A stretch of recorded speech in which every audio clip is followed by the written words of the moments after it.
खालिस्तान की लोग गल करन तो डरते ने, खालसा राज की गल करन तो डरते ने।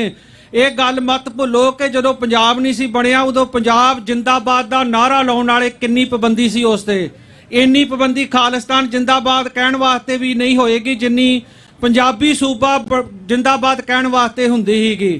साडे छोटे छोटे बच्चों नूं वढ के उदों सुट्टिया गया पंजाब जदों बनिया है, पंजाब बनिया है। खालिस्तान की गल करनी साडी गुनाह नहीं है, साडा हक है। आपां अपने हक वास्ते गल कर सकते हैं। तो एक भाई हरदीप सिंह निज्जर होना की शहीदी ने, भाई अवतार सिंह खंडा की शहीदी ने, भाई परमजीत सिंह पंजवड़ की शहीदी ने।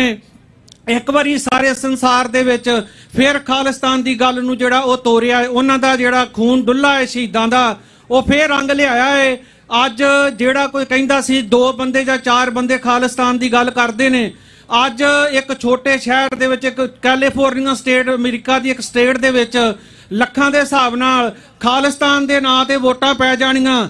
ਇਹ ਸਾਬਤ ਕਰਦੀਆਂ ਨੇ ਜਿਹੜੇ ਬੰਦੇ ਕਹਿੰਦੇ ਸੀ 2-4 ਬੰਦੇ ਖਾਲਿਸਤਾਨ ਦੀ ਗੱਲ ਕਰਦੇ ਆ, ਅੱਜ ਉਹਨਾਂ ਤੇ ਇਹ ਬੜੇ ਮੂੰਹ ਤੇ ਬੜੀ ਵੱਡੀ ਚਪੇੜ ਆ।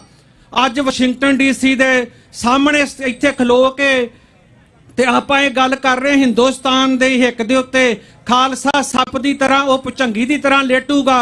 ਅੱਜ ਇੱਥੋਂ ਖਾਲਿਸਤਾਨ ਦੀ ਜਿਹੜੀ ਗੱਲ ਕੀਤੀ ਜਾਣੀ ਆ ਇਹ बड़ी दूर तक जानी है, क्योंकि इत्थे वाशिंगटन डीसी की जिहड़ी गल है ये सारे संसार दे उत्ते जांदी आ।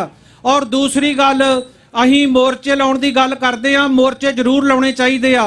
सानूं पता मोर्चों चों निकलना कुछ नहीं आ, पर उहदे विचों एक जिहड़े नौजवान हुंदे आ उन्हां दे अंदर एक जज्बा पैदा हुंदा आ कि साडे नाल जिहड़ी